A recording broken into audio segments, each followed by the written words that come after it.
Berria FM. Berriako podcasten lista. Berria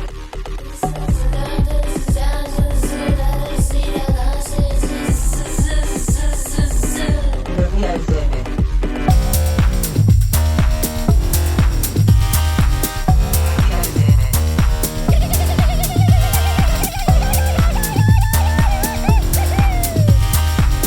Berriako podcasten lista.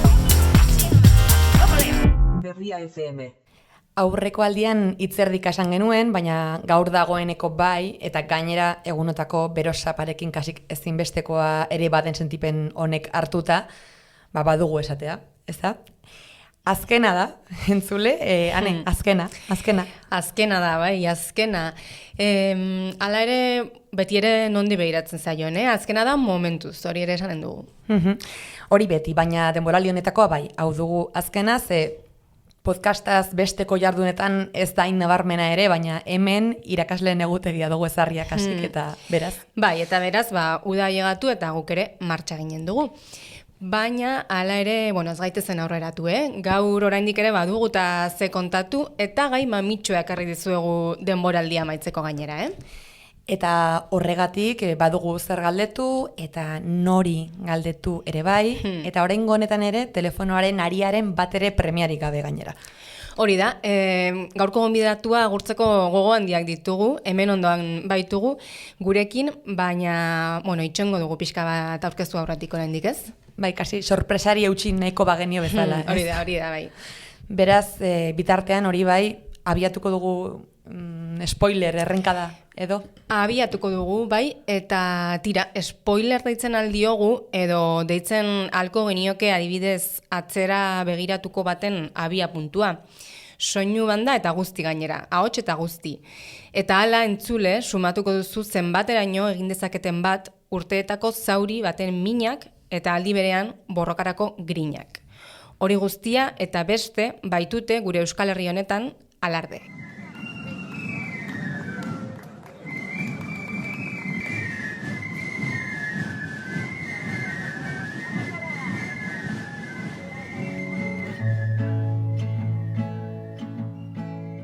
Ditut beste lau anai arrebak, ez? 3 anai nerekin, segiditoz, bai?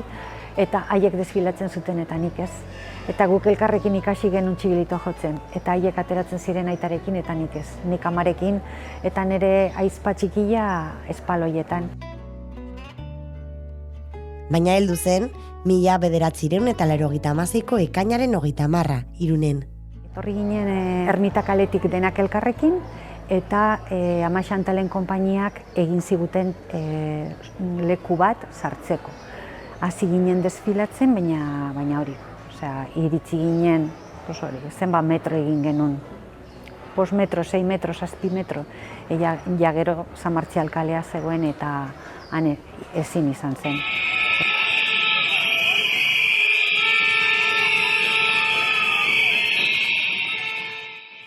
San Martzial kalea oso bortitza izan zen. Espaloiak jendez bete, emakumez beteta zegoela, eta emakume guztiak iraintzen eta gugan juten ziren. Haien aurpegiak ziren, hori, como, de odio absoluto, ez? Eta karo, hori guk egin genuna zen, korrika egin iristeko ez dakit nora.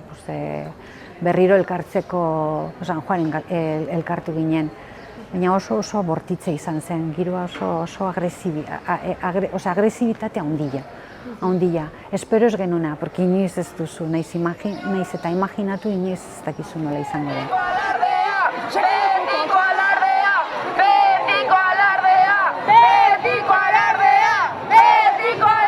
Gaur egun hori saltzen den ideia da gehien bat, bakoitzak egin dezala nahi duena eta aukera dugu nahi duen alardean parte hartzeko, ez? Askatasuna egongo balitz bezala, ez? Eta forma orekatuan parte hartu genezakeen bezala, ez? Orduan ikusten hori ideia faltsu badela eta horrela saltzen da. Eta gero benetan historia baizik, eta historia nola gertatu zen, nola eman ziren lehenengo pausoak eta hori, hor egia esan transmisioan badago nolaiteko etena edo, osea, nik uste gazte askok ez dakitela benetan nola eman ziren hasierako pausoiek. Saiatu dira pixkat makillatzen, nola izan den historia hori, eta benetan ez da ezagutzen. 30 urte pasa dira, gu gure alardea eraiki dugu, horrela behartu gaituzte, eta egin dugu oso harro, ni behintzat oso harro sentitzen naiz egin dugun guztiarekin, nik maite dut nire alardea, baina ni nahi dut alarde municipal bat, noski, lehen bezala. Baina, desde luego, ni jarraituko du nire alardean, bai, porque disfrutatzen dut eta oso konten nago.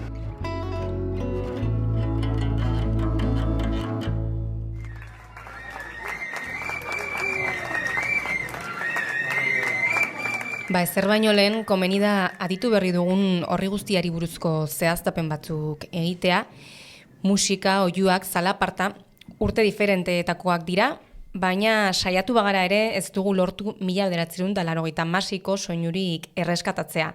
Zorionez, hori bai, baditugu oroitzapenak, ahotsak eta gorputzak orduko hartan zer gertatu zen jakiteko. Eta ahotsek noski, preseski aditu berri ditugun hauek, izena-bizenak ere badituzte.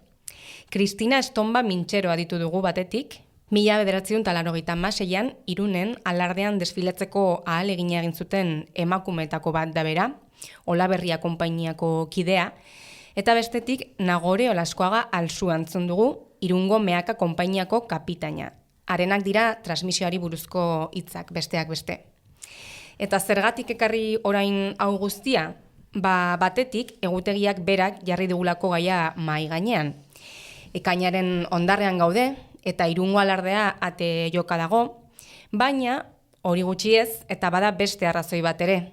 30 urte bete direla emakumeek Irunen eta Hondarribian alardean parte hartzeko lehenbiziko saiakerak egin zituztenetik. Hori dugu efemeridea, horregatik egin dugu atzera 1986ko ekainera eta Irunera, San Martzial egunera.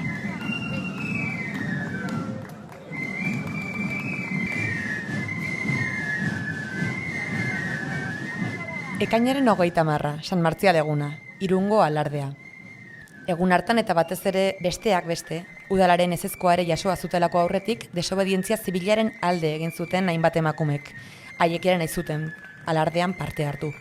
57 emakume desfilean sartzen saiatu ziren, 53 gizonen laguntzarekin. Ezkutuan antolatu eta goiz hartan Urdanibia plazan sartu ziren martxan. San Juan plazara iristea zen asmoa, han alardeko komandanteari gutun bat emateko. Gutunan azaldu nahi zuten ez zutela jaia zapuztu nahi eta borondate honeko keinu gisa handik erretiratzekoak zirela. Ezin baina, musika eten egin zen, konpainiak haiengandik urruntzen saiatu ziren eta ikusleen artean txistuak, oihuak eta irainak nagusitu ziren, biolentzia. San Martzial kalea garrasi artean igo eta udaletxe aurrera iristen plazako jendetzaren haserrea jasan behar izan zuten. Udaletxeko arkupeetan babestu ziren, baina jendea objektuak bota eta bota hasi zen, haien kontra. Eta segurtasunagatik alardetik alde egin zuten. Txapelak eskopeten kainoi gainean jarrita erretiratu ziren behartuta alde egiten ari zirela adierazteko.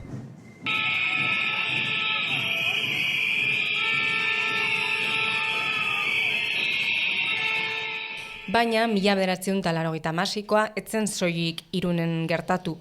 Handik aste gutxira, ondoko herrian ere egin baitzuten urratsa. Irungo saiakeraren ondoren, urte bereko irailaren 8an Hondarribiko emakumeek ere alardean sartzea erabaki zuten. 26 andre ezkutuan elkartu ziren, kale nagusiko soto batean, desfilea noiz iritsiko zain. Baina kalera atera zirenean, ia ez zuten pausorik emateko aukerarik izan. Kolpeak, bultzadak eta oihuak jasan zituzten, eta berriro barrura sarrarazi zituzten. Alegia, ez zieten alardean parte hartzen utzi. Eta Hondarribian gertatutakoak berretsi egin zuen, beraz, hilabete batzuk lehenago Aldameneko herrian sumatutakoa. Metxa piztua zegoen eta luze joko zuen borroka baten lehen sugarrak ziren haiek. Dagoeneko 30 urtez luzatu den borrokarenak. Gaur arte. Maite Asensio Lozano, 30 urte asko da. Bizitza bat, emakume askorentzat bizitza bat. Eta bizitza bat borrokari emana. Beraz, gehiegi eta seguraski galdera da zenbat gehiago luzatuko den. 86ko ekaina hartan zu non eta zertan zinen ez dizugu galdetuko Maite, baina badugu honetan erakatzea, ze urteotan orduko hori bizi izan zuten hainbat emakumeren hitzak jasotakoa bazara. Testigantzea horiek jaso, ordukoak freskatu eta zera azaleratzen da gehien, ez? Mina da edo zer da? Azaleratzen da injustizia batei hitzak eta oroitzapenak jartzea, eta aldi berean ere bai azaleratzen da harrotasun handi bat zilegi eta beharrezkoa den borroka batean egoteagatik eta parte hartzeagatik, eta nolabait ere berresteagatik ondo ari direla bai Irunen eta bai Hondarribian emakumeen parte hartzea oraindik ere sustatzen ari direnak. Oraintxe sakonduko dugu ibilbide hortan eta borroka horren historian, baina Maite Asensio Lozano, oso pozik gaude denboraldiko azken saio hontan zu hemen izateagatik, eta, inportaz bazaizu gauza bat eginen dugu. Oraintxe aurkeztuko zaitugu anoraz, ez baitugu oraindik egin, emanen ditzugu ongietorria gurera, baina hitz batzuk ekarri ditugu apuntatuta, eta ezer baino lehen irakurri nahiko genituzke, gaia pixka bat gehiago kokatzeko, eta ea ze hoi hartzun ekartzen dizkezuten. Ea. Izan dira bilerak, izan dira eskariak eta desobedientzia ekintzak, izan dira irainak eta kolpeak, izan dira txilibitu doinu eta danbor hots isilduak, izan dira jazarpenak eta bidegabekeriak, izan dira barre algarak eta gorrotoak, baina ororen gainetik izan da emakumeen borondatea, natural sentitzen zuten desio bat bideratzekoa. Euren herriko jai nagusian parte hartzea, ez soilik kantinera postuan baizik eta soldadu gisa, gizonek egiten zuten bezalaxe. Beste batzuentzat ordea, naturalagoa da emakumeak eta gizonak bereizita mantentzea. Alardearen esentzia gortetzearen eta tradizioa zaintzearen izenean, desfilean parte hartzeko eskubidea ukatzen diete oraindik andreei. Ezagunak zaizkizu hitzok, Maite? Bai, uste dut nik idatzi nituela. Eta bai, nolabait ere, alardeak ukatutako plaza liburuaren lehen horrietakoak izango dira, segurazki, eta saiatu ginen sarrera bezala egiten laburpen bat eta ekartzen alardeen inguruko gatazkak ekarri duen baitare ambivalentzia hori emakume eta gizon askoren bizitzetan, ez? Izan da segurazki bizitza markatu dien borroka bat onerako eta txarrerako. Zeren bai Irunen eta bai Hondarribin izan da bortizkeria handia gatazka honen inguruan, emakumeen parte hartzea defendatu dutenen aurka. Eta baina aldi berean uste dut eta 30 urteko perspektibarekin hitz egiten dutenean hor egon direnek, Kristina Estomak esan duen bezala, sentitzen dutela harrotasun handia. Eta orain gainera ari direla pixka bat disfrutatzen ere bai jaiaz. Ja 25-30 urte pasatu direnean, hasi dira disfrutatzen. Eta horrek ematen digu pixka bat neurria zer izan den borroka hau lehenengo urte pila hoietan. Bai, alardeak ukatutako plazara liburuaren pasartetxo bat zen, irakurri dugun hori. Zuk zeuk, Maite, Arantxa Iraolarekin batera idatzi zenuen liburua, eta Elkarrek berriak eta jakinek argitaratu zeiten 2018an, hementxe dugu, mai gainean. Eta horretxegatik zaitugu gaur gurekin hemen, besteak beste, kazetari gisa alardearen gaia sakon jorratu duzulako, bai lan horretan, baita Berria egunkariko eguneroko jardunean ere. Eta esandakoa, liburua 2018an idatzi zenuten, eta emakumeek alardean parte hartzeko eginiko lehenbiziko saiakerak berriz 1986koak dira, eta 2026an oraindik horrela gaude, hontaz hitz egiten. Bai, eta gainera, are lehenago ere egin genezake atzera, ezta, ibilbideari errepasoa emateko, izan ere 1986koa etzen utxetik hasiko, Maite, borborka noiz hasi zen kontua eta nola? Guri Arantxari Taneri eta liburu hau biona da eta bion alaba da. Eta guri asko gustatzen zaigu esatea hitzak ere importanteak direla. Eta normalean guk uko egiten diogu esateari gatazka 96an hasi zela. Segurazki gatazka lehertu egin zen 96an, desobedientzia ekintza hauek ekarri zutelako baita ere, erantzun oso bortitza, baina emakumeen parte parte hartze eskaerak lehenagotik doaz, eta adibidez, Hondarribin 83an hasi ziren, 3 urte lehenago, hasi ziren eskatzen emakumeak batxilibito ikastaroak, gero egin ziren eskaerak, alardeen antolatzailei, garai hartan udalek antolatzen zuten alardea, eta izatez, Irunen prozesua azeleratu egin zen, 86an bertan, martxoaren 8az geroztik, martxoaren 8aren bueltan okerrez banaiz, buruzari naiz, baina esango nuke horre Bidasoaldeko emakumeak elkartean antolatu ziren Irungoak eta Hondarribiko emakumeak elkarrekin eramateko aldarrikapen hau leku diferentetara. Eta horre antolatu zituzten mahai informatiboak Irunen martxoaren 8aren bueltan. Eta ondoren, apirilean, Irungo udalbatzan eztabaidagai izan ziren alardeari buruzko ordenantzak, eta bertara eraman zuten emakumeek eskaera bat ordenantzak aldatzeko, eta horren bidez emakumeen parte hartzea bideratzeko. Han ezezkoa jaso zuten, eta ikusten ari ziren, biroa berotzen ari zela, eztabaida bazegoela kalean, eta momentua zela sartzen saiatzeko, bestela, eta gaur egun oraindik hala esaten dute, bestela, oraindik 2026an zain geundekelako. Ez zuten ikusten inolako borondaterik alarden antolatzaileen partetik emakumeen eskaera bideratzeko. Baina eskaera, etzen bateko ekintza bat izan ekainaren 30ko ura eta iraiaren 8ko ura, bazegoen prozesu bat, eta prozesu hartan emakumeek eskatu, informatu, hitz egin, eztabaidatu, eta ezezkoa jaso zuten eskubide baten inguruan. Orduan erabaki zuten, desobeditzea. Eta prozesu hartan, denak eztanda egin aurretik, herrian bertan ze reakzio jasotzen zituzten? Eskariak egiten zituztenean eta zintzen giroa. Orduan, ez? Bai, denetarik, bazegoen tensioa eta ez zegoen erabateko adostasuna ez da ere. Ez da inoiz egon maioria bat horren alde oso argi edo sumatzen zena. Bazegoen tensio bat, bazegoen eztabaida oso bero bat, eta sutsua, baina aldi berean, emakumeen eskaerek ere bai, gero eta jende gehiago biltzen zuten inguruan. Irunen lortu zuten 100 persona biltzea, 100 gizon eta emakume biltzea alardean sartzeko. Eta aldi berean ere bai, esaten zen askotan, ez? Izan dira emakume pila bat, sartu direnak alardean, mozorratuta, klandestinoki bezala, iskutuan, beraiek ez ziren lehenengoak hori plazaratzen, baina beraiek lortu nahi zuten lehen, beste emakume batzuek privilegio egoera batetik egindako zerbait, iskutuan desfilatzea, denei orokortzea.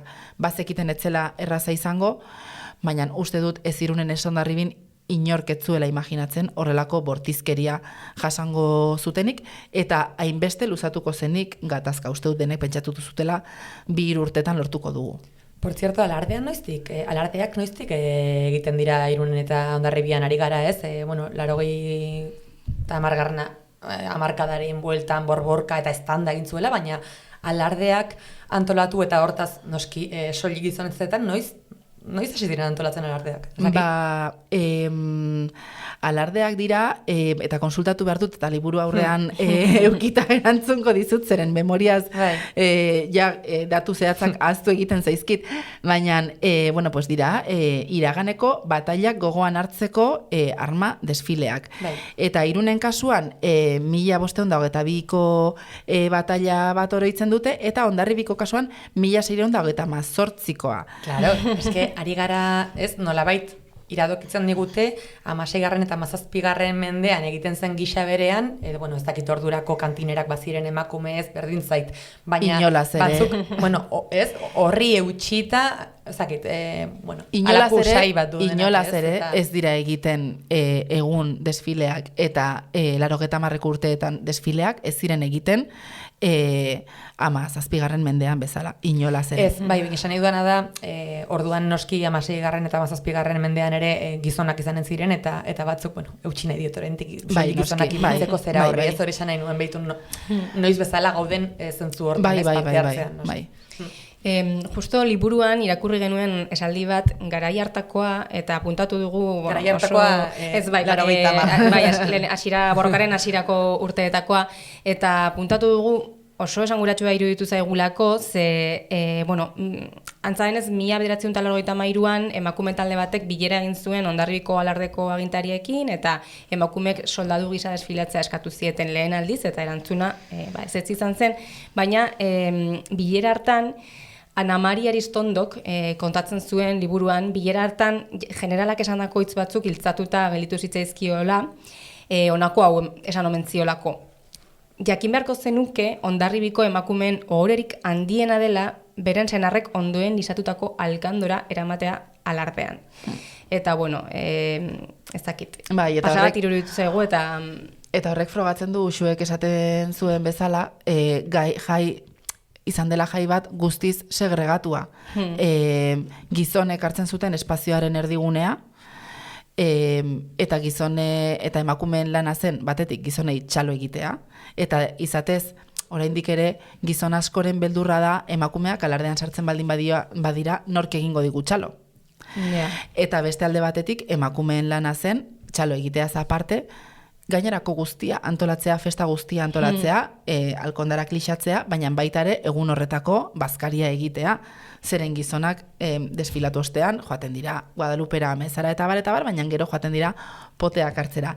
Eta festa bera ere da festa bat maskulinoa gizonen artekoa, edo izan da duela urte oso gutxira arte. Momeak etxean zeudelako. Hori da, orduan oso festa segregatua izan da, eta hori ere badago.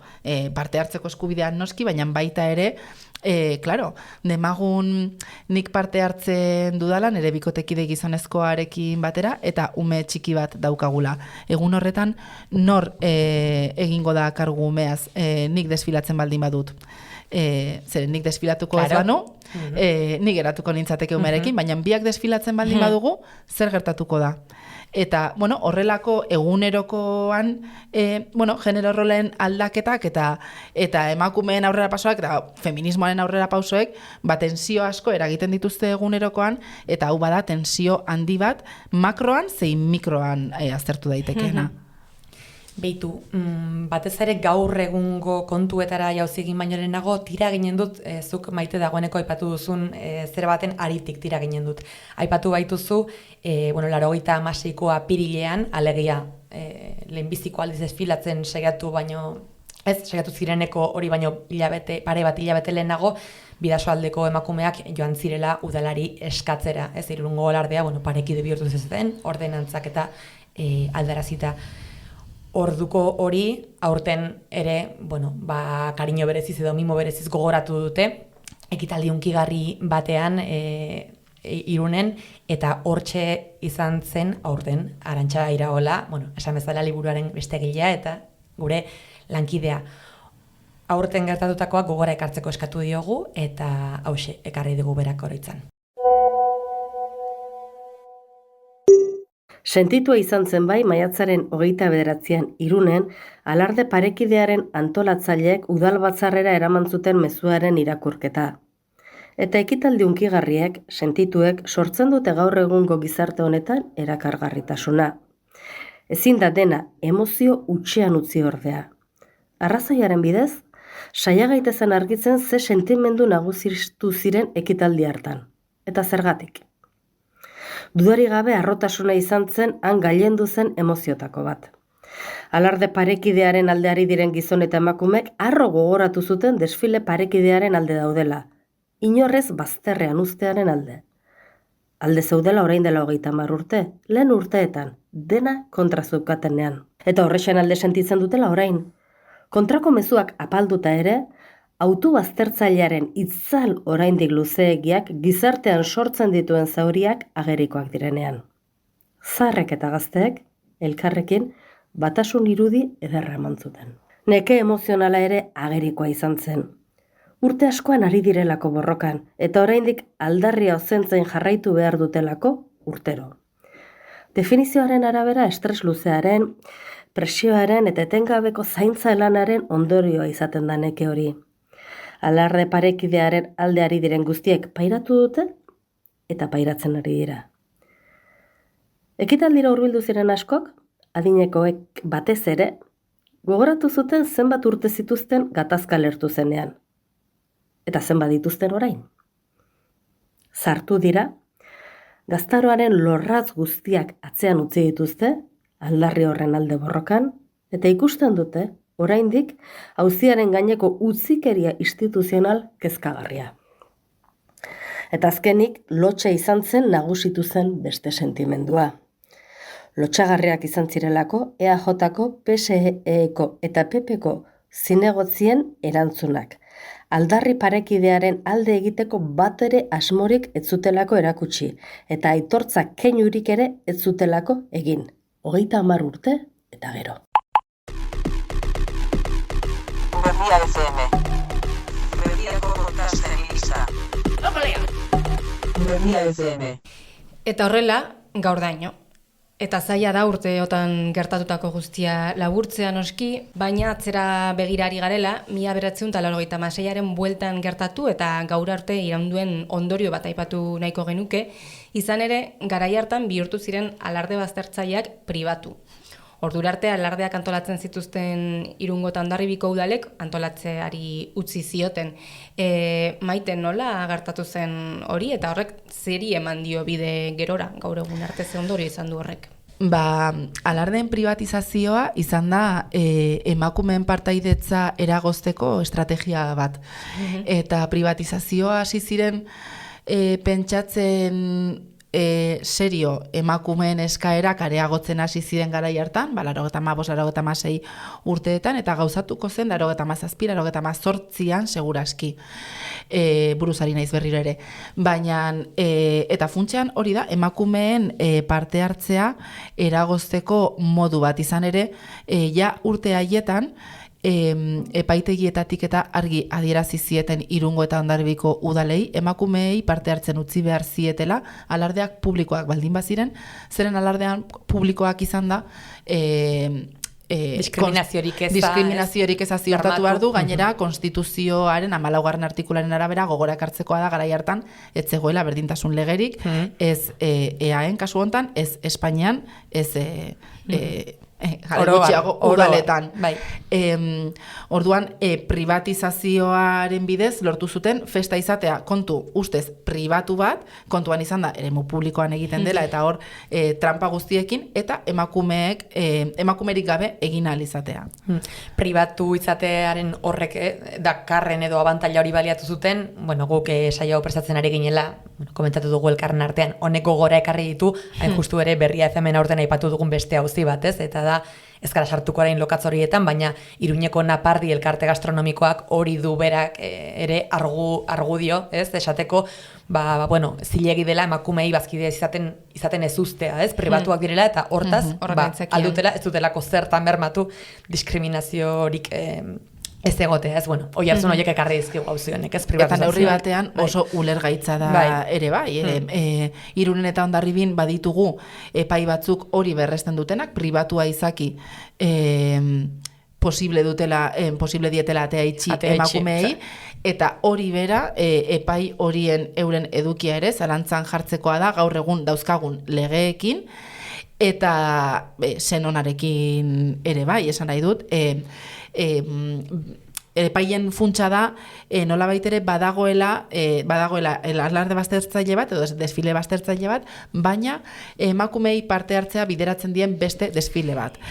Eta horrek, eta baduten ez aukera beste batean desfilatzeko, posible da alarde baztertzaile bat edo desfile baztertzaile bat egotea. Eta hori nere uste apalean nahiko sinesgaitza eta ulertzen oso zaila da.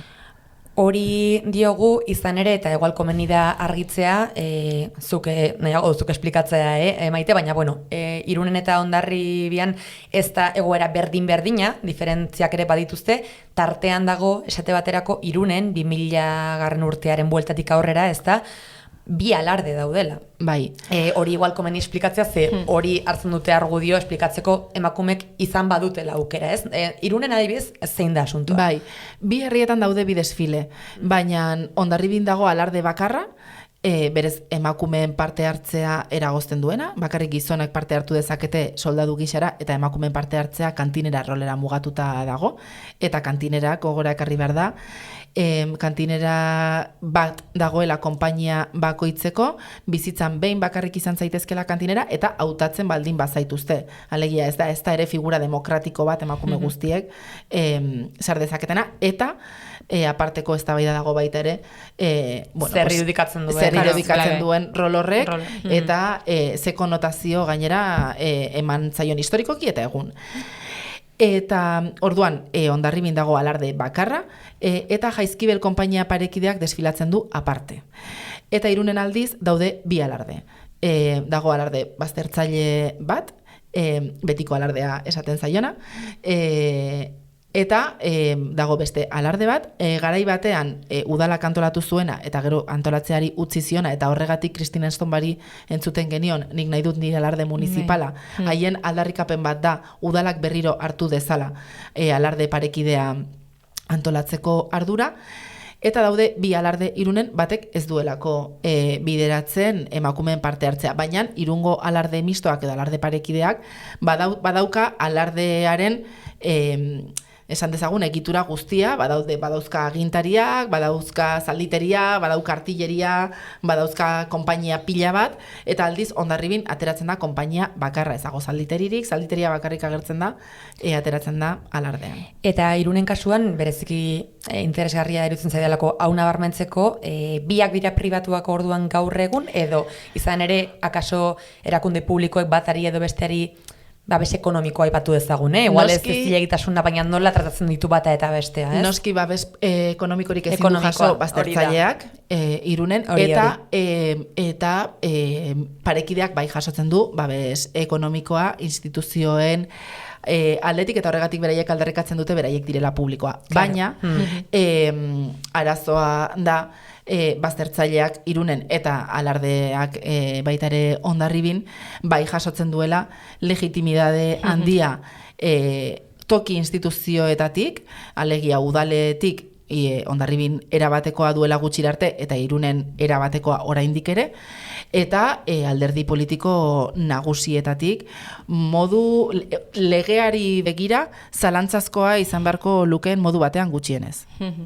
Ze adibidetan ikusten dugu hori egunari, alegia, harrerak eta adakoak albo batera utzita, zertan sumatzen dugu hori adibidez? Adibidez, Irunen duela gutxi egin dute alardealdia izeneko festa bat, alarde baztertzailearen alde, eta hor parte hartu dute udaleko, alderdi politiko nagusietako, EAJ-ko eta PSE-ko ordezkariek elkarrekin eserita mahai batean, adibidez.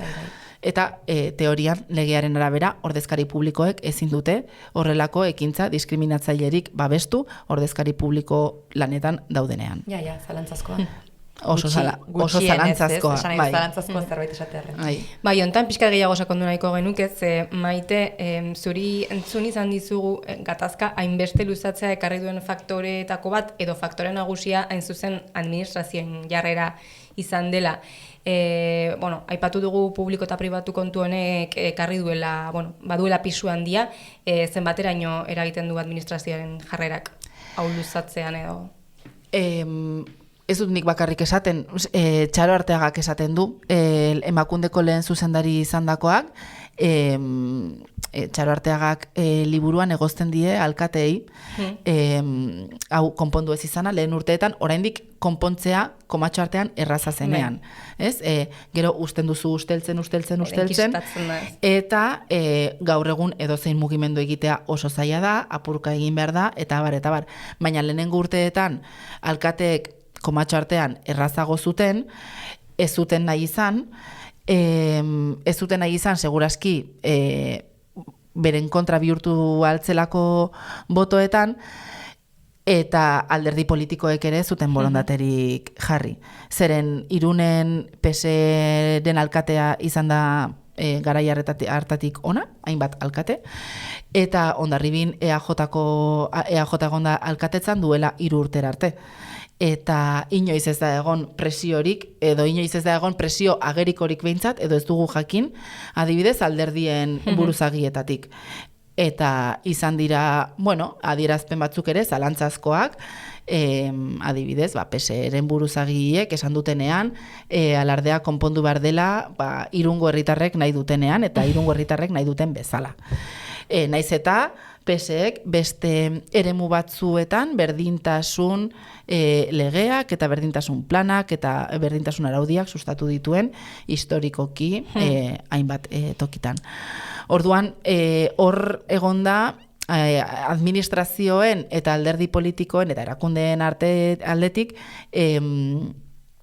utzikeri bat gatazkarekiko eta borondate falta bat egiaz eta ausardia noski egiaz arazoari aurre egiteko udalak egon dira egin izan duten nahi dutena eta hor egon dira bakarrik Emakunde eta Arartekoa emakumeak babesten eta esango nuke gainera gero eta bakarrago daudela bi erakunde horiek eta gero eta deserosotasun handiagoa eragiten duela gai honi buruz hitz egiteak. Adibidez, 30. urteurrenaren arira Berriarako egiten ari garen erreportajeetan, uko egin diote hainbat alderdi politikok eta erakundek honi buruz hitz egiteari.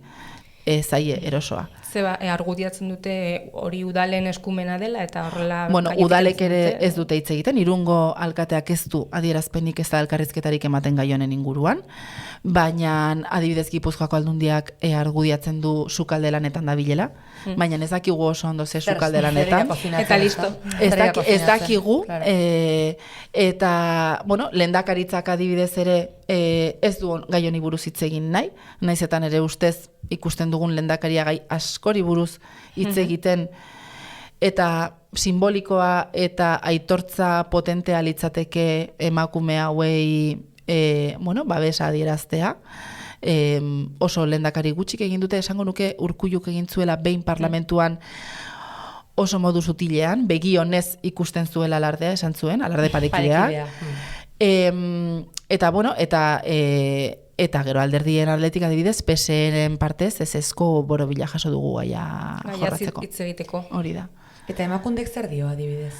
Ze epatu duzu, Emakunderen lehenbiziko zuzendariaren hitzik ekarri duzu ona, baina Emakundek orain zer dio, zer egin dezakera izan liteke galdera, ez? Baina zein da bere posizioa, jarrera? Emakunde noski emakumeen parte hartzearen alde dago. Noski. Ezin bestela, egon behar den lekuan, Arartekoarekin batera. Baina dauka, posizio bat oso kanpotik bezala, ez? Oraintxe bertan adibidez Hondarribiko udalak sustatuta badago instituzio arteko mahai bat, hor elkartzen dira bai udala, bai Emakunde, bai Arartekoa, duda daukat Gipuzkoako Aldundia ere hor elkartzen den. Eta Emakunderen rola da akonpainatzea prozesu hori. Eta niri personalki kezka eragiten didan gauza bat da, ez dela ikusten bide horri argi bat, 30 urteren ostean, ekarriko duena konponbide bat Hondarribi bezalako leku batean, zeinetan ari diren gauzak mugitzen. Ez dago prozesu bat, zer egin dezakegun hemendik urte betera, zer egin dezakegun hemendik 3 urtera, eta zer egin dezakegun hemendik 5 urtera. Ez dago hori mahai gainean nik dakidala behintzat, eta hori oso kezkagarria da inbeste denbora pasatu ostean, eta teorian erakundeak inplikatuta egonda. Eta zer egon daiteke utzikeria horren atzean, zure ustez zergatik deserosoa zaielako? Deserosoa zaie argi eta garbi... Edo bestelako interesen bat, ezak? Alderdi politikoi deserosoa zaie. Hor, Irunen eta Hondarribin denek esaten dute. Hau, konponduko da, goitik, alegia, alderdi politikoen buruzagitzatik, agindu bat ematen dutenean, eta agindu hori ondo gestionatzen denean, noski. Ez? Baina mugak jartzen zaienean, herrietako ordezkariei. Eta gero baita ere, badagai bat, bi herrietan gertatzen dena, eta urtean behin gertatzen dena. Eta orduan ekainean deserosoa da, eta irailean deserosoa da, baina gero urtean zehar inork ez du gai honi buruz hitz egiten. Orduan, ekainean eta irailean begiratzen dugu beste leku batera, eta pasatzen dugu. Baina oso deserosoa da alderdientzat zoritxarrez gai hau. Beitu, utzikeria hitza atera da solasera dagoeneko, eta nik ere ez izan dut tentazioa utzikeria aipatzeko, baina duda dut instituzioen jarrera ikusita, edo bestelako erakundeena, edo zenbait figurarena, utzikeria da bakarrik, edo gehiago da ez, bestela, nola esplikatu liteke adibidez EAJak eta PSEek Hondarribiko berdintasun planaren kontra bozkatu izan Eusko Legebiltzarrean, ez dakit, utzikeria bakarrik ez izanen, hori, bueno, berdintasun planarena oso fuertea da. Interes partidistak dira, noski. Ez zaie interesatzen auzitan jartzea herrietako ordezkariek esaten dietena, eta hori ikusi da Eusko Legebiltzarrean hilabete honetan, berdintasun planaren aurka bozkatu dute Hondarribiko udalean, eta Jaizkibeleko kideek eskatu zuten agerraldi bat Legebiltzarrean horri buruz hitz egiteko eta kezka adierazteko nola den posible EAJak eta PSEek aurka bozkatu izana, eta EAJko eta PSEeko ordezkariek justifikatu egin zituzten. Hori da, zergatik egin dute, kontra, edo... Hori beraiei galdetu beharko diegu. Segurazki horrek talka ginen lukelako alardearekiko duten jarrerarekin biztan da, hori dela, ez? Nolabait ere...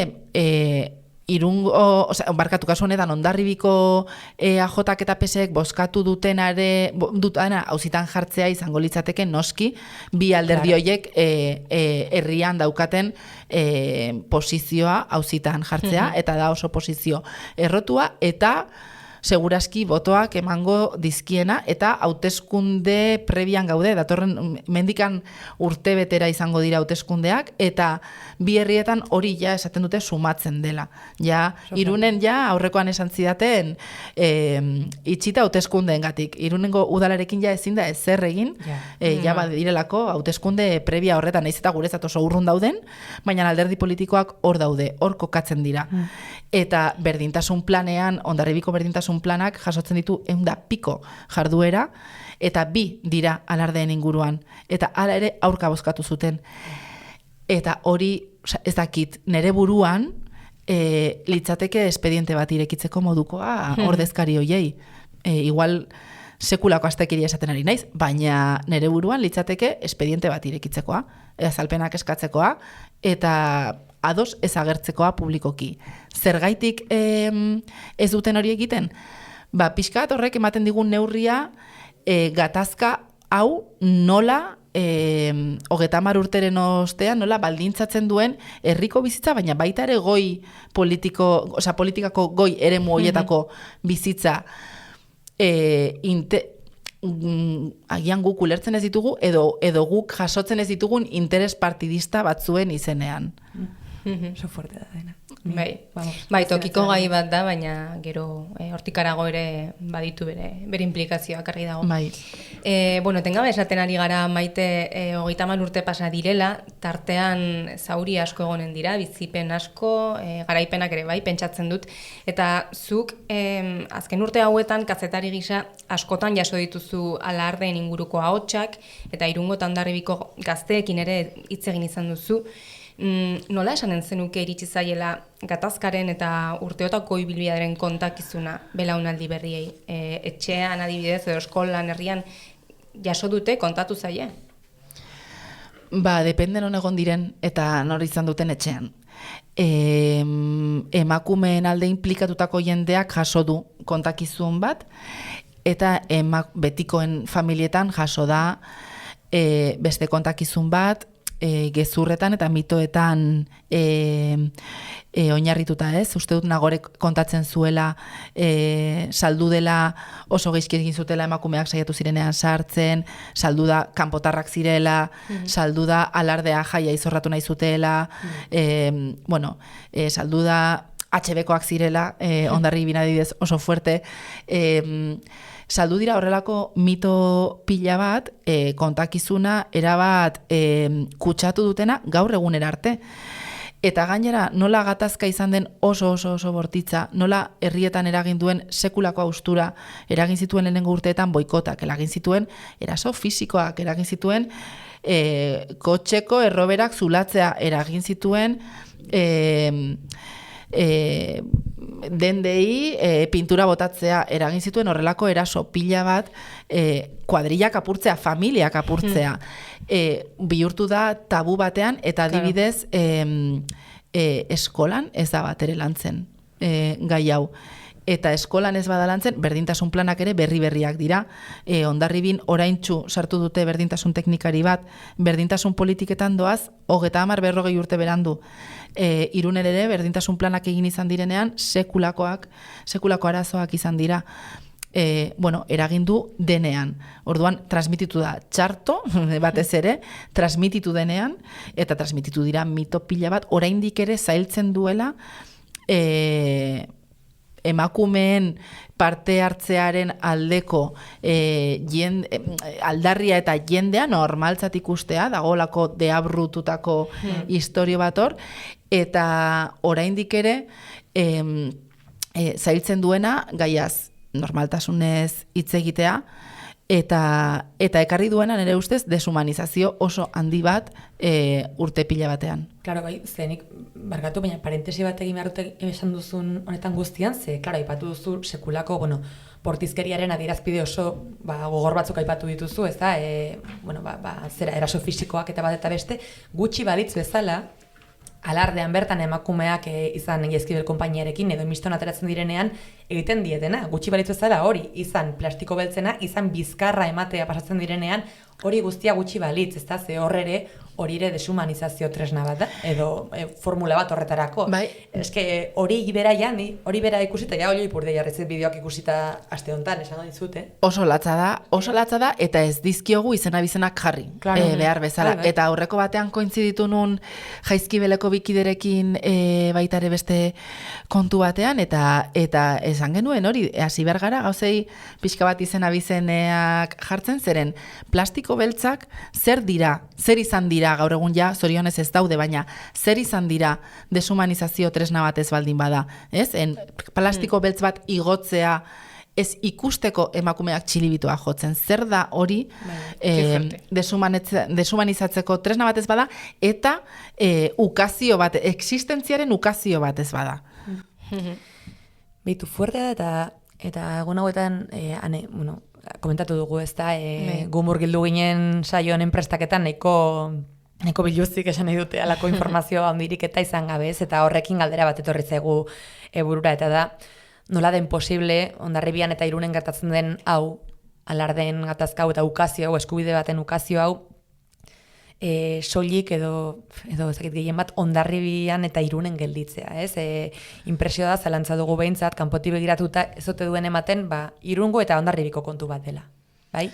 Guk ere somatu dugu, gutxi dakigu, eta ez luke gatazka honek izan behar, herri hoien mugentatik aparte ere ateratzen den zerbait, eta garrantzia handiagoa eta kanpoan ere, ezakit, dimensio hori etzaio ematen edo hori dugu impresioa, ez jakintasunetik guk ere, baina...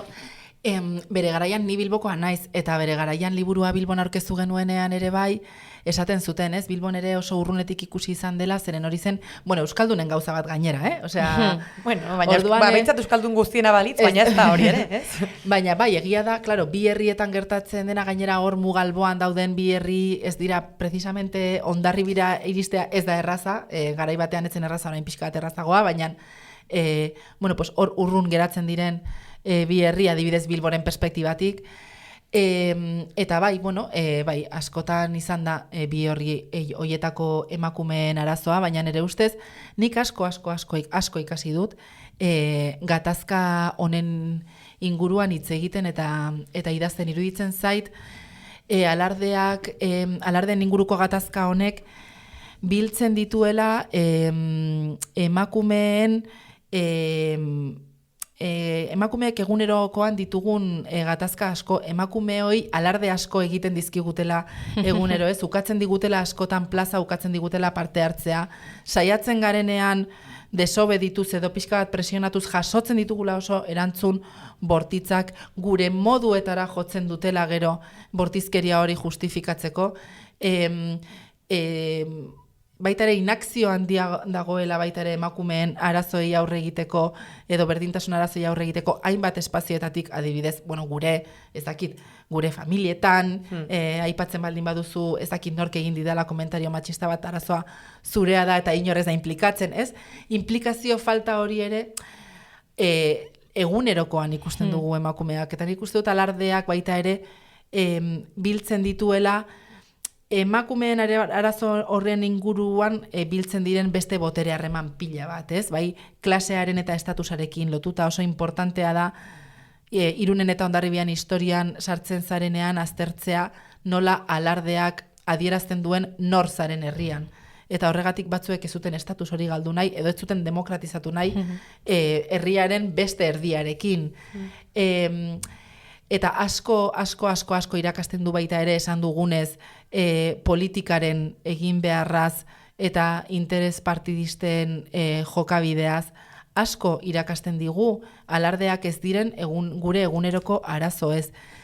Eta aldi berean niri iruditzen zait, historikoki ere, hori Arantzaur eta Bizkaiak esaten zuen alardeak direla berdintasunaren inguruan Euskal Herrian daukagun gatazkarik zaharrena, eta gatazkarik importanteena, nik ezakit justo importanteena den, euki ditugu asko eta askotarikoak, eta segurazki historiara begira egongo ziren beste batzuk ere bai nabarmentzekoak, baina bai asko luzatzen ari dena eta iruditzen zait, esaten dugunen ez gutako bat ikutzen baldin badute denok erantzuten dugu, iruditzen zait feminista guztien kezka izan beharko lukeela, Irungo eta Hondarribiko emakumeek izatea beren herriko jai nagusian normaltasunez irainduak izan gabe, boikoteatuak izan gabe, eraso eginak izan gabe parte hartzeko eskubidea. Bueno, gogo eta honekin amaitzen joanen gara, baina bukatu horretik bai aurrera begiratu nahiko genuke, tartetxo batez, eta horretarako zuen liburura itzuliko gara, lehen horrira, gainera, izan ere liburua aipu eder batek irekitzen du, naiza gaurtik irakurrita ez dakidan esperantza ala etxipena sortzen duen egia esan, baina tira, lehen aipatutako Bidasoaldeko emakumeen taldeak 1986an idatzi edo ahoskatu zuen esaldi bat da. Jaioak dira bere auzoko konpainian ikusminik eta etxaitasunik sortu gabe desfilatu ahal izango duten emakumeak. Eta gaurtik begiratuta Maite, zer diozu? Helduko da eguna emakume haien iragarpena benetako baieztapen bihurtuko dena? Helduko da.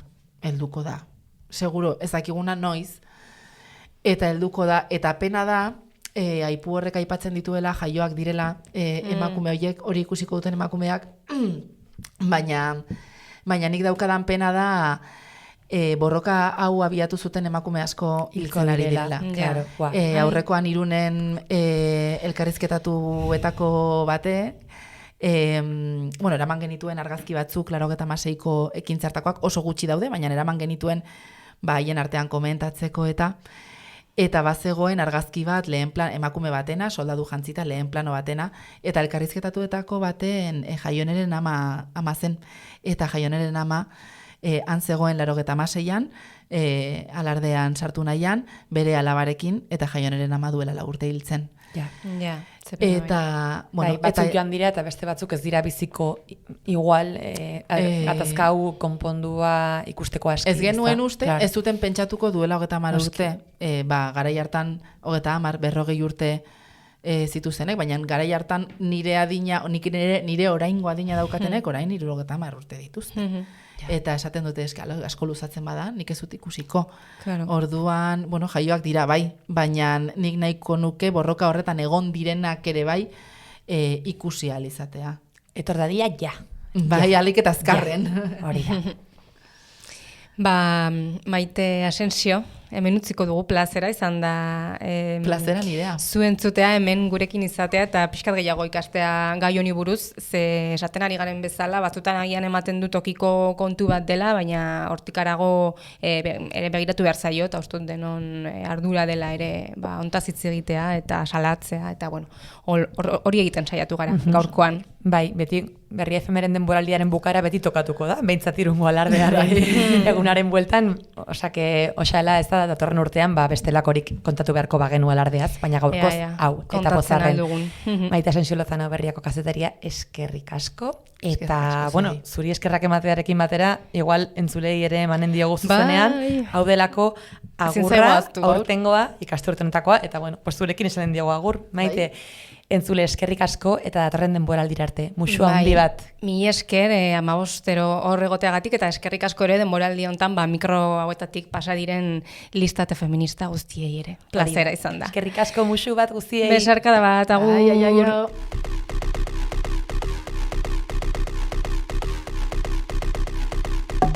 Berria FM.